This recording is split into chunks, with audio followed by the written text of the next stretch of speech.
जो शब्द है वो पोरिफेरा है। पोरिफेरा ग्रीक भाषा के दो शब्द है, प्रोस और फेरी, जिनसे बना हुआ है। प्रोस का मतलब छिद्रक और फेरी का मतलब धारक, यानी वे जीव जिनके अंदर छेद हो, तो इनकी जो स्थिति होती है ऐसी होती है। स्पंज बोल रहे हैं, स्पंज को हम साधारण भाषा में अगर बोल रहे हैं सोखता कह सकते हो आप लोग। जैसे हम लोग इंक गिर जाते थे तो हम लोग स्पंज रख कर तो सोख लेते थे, तो ये भी जो है पानी को सोखते हैं स्पंज। तो इनमें जो है ना तो श्वसन तंत्र होता है, ना इनमें उत्सर्जित तंत्र होता है, ऐसा कुछ नहीं होता। केवल इनमें क्या होता है, छिद्र रहते हैं, और जो अनेक छिद्र होते हैं इन्हें बोलते हैं आष्टिया। जो ये छिद्र है इन्हें बोलते हैं भाई आष्टिया। जरूरी नहीं गोल नहीं होता, वो जगह में बिल्कुल गोल ही होता है। अगर वो बेलनाकार की स्थिति है तो ऐसे रहते हैं छिद्र, छिद्र जरूर होते हैं उसके अंदर, गोल भी होते हैं बेलनाकार भी होते हैं। अगर भाग को क्या बोलते हैं, ओस्कुलम। जो इसका अगर भाग होता है उसको ओस्कुलम बोलते हैं। इसके बाद इसका जो शरीर है यू एक कठोर कंकाल, समझ में आया, CaCO3 यानी कैल्शियम कार्बोनेट से बना होता है। ये ध्यान रखने से इसका कैल्शियम कार्बोनेट से बना होता है, इसको बोलते हैं स्पिकुल्स। सवाल तो थोड़े टेढ़े हैं, लेकिन हमें नॉलेज की रहना चाहिए, तुम्हारे लेवल का सवाल नहीं है। लेकिन हम लोग केवल यार जो छिद्रक, एक बात है खोज लिखना, खोज नहीं होता है। रॉबर्ट क्राफ्ट ने 1825 में इस चीज को जाना था। संसार में तो पहले से ही है ये, लेकिन किसी ने इस चीज को पहले जाना था। खोज करने वाला तो अपने कुछ नई चीज खोजता हो, और किसी ने जाना या इस शब्द का प्रयोग करने वाला भी अलग होते हैं। तो खोज तो इनकी पहले से चले आए, जन्म तो इनका पहले से ही हो रहा है, दूसरा संसार है। लेकिन रॉबर्ट क्राफ्ट ने 1825 में जो है इसको फाइंड आउट किया था, नाम दिया था पोरिफेरा।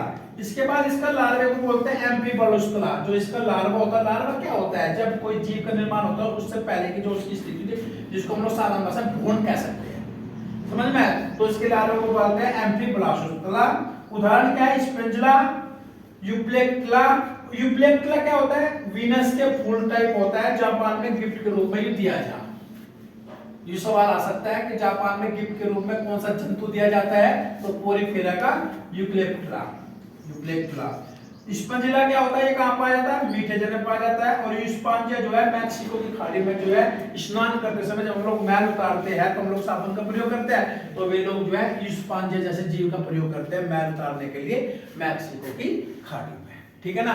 सबसे इंपॉर्टेंट सवाल एक आता है तुम्हारे लेवल का, स्पंज जो है वो किस संघ का है, तो स्पंज जो है पोरिफेरा का, बजे दिमाग में रखना है। ये भी एक सवाल तुम्हारे लेवल का आता है। बाकी जो है ये थोड़े टफ है, पढ़ने के लिए, ज्ञान के लिए हमें हमारे पास रहने बहुत ही जरूरी है। दूसरा है आपका सिलेंट्रेटा। इस सब को किसने खोजा था, यानी सिलेंट्रेटा को यूकार्ट ने 1847 में 9500 इसने फाइंड आउट किए कि 9500 टाइप के जीव है सिलेंट्रेटा में। और ये कहां पाए जाते हैं, समुद्रीय दलीय, समुद्र के पास जो दलदली क्षेत्र होता है वहां पे ये जीव पाए जाते हैं। ये सवाल यहाँ दो चीज नोट करना, इसके बाह्य भाग को एक्टोडर्म और इसके भीतरी भाग को बोला जाता है भाई एंडोड्रम। ठीक है ना।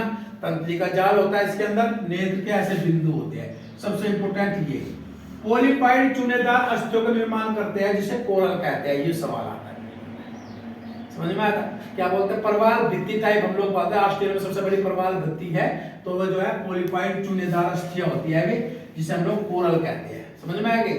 उसके बाद इसके लार्वा को क्या बोलते हैं, प्लेनुला। मस्तिष्क इसके अंदर होता नहीं है। एक सवाल ये है तुम्हारे पेपर लाएगा, ये जो है सिलेंट्रेटा जड़ के प्राणी है, जैसे हाइड्रा। हाइड्रा को जो है अमरता तो कहा जाता है, अमर मतलब ये अमरता नहीं, हाइड्रा इसके अंदर अमरता का तत्व है। तो हाइड्रा, एक सवाल था निम्नलिखित में कौन सा जीव जो है अमर है, तो कौन सा जीव अमर है, हाइड्रा। ठीक है ना। यू ही सवाल तुम्हारे सबसे इंपॉर्टेंट है, कौन सा जीव जो है मरता नहीं, तो हाइड्रा है।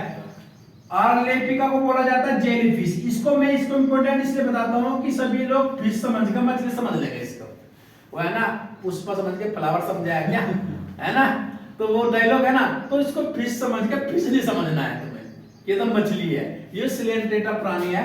एक एग्जामिनर जब सवाल रखता है ना पेपर में, तो वो इसको जब मत्स्य वर्ग को फाइंड आउट करता है कि निम्नलिखित में से कौन सा जीव मत्स्य वर्ग का है, तो मत्स्य का मतलब मछली, तो वो इसको भी रखेगा जेलीफिश को। अब दिमाग में एक बात आएगी यार, फिश माने मछली हो, और वहां वो जो है किसको रख लेगा, और उसको घड़ियाल को रख लेगा, घड़ियाल भी मत्स्य वर्ग का प्राणी आता है। कहे यार घड़ियाल तो नहीं होगा, मत्स्य वर्ग का मछली है पक्का। तो ये नाम समझ पाओ, उसके क्वालिटी पर ना जाओ। तो जेलीफिश किसके अंतर्गत आएगा? सिलेंट्रेटा के अंतर्गत। मेट्राडियम जो ये सिलेंट्रेटा जीव है, इसको बोला सी एनिमोन।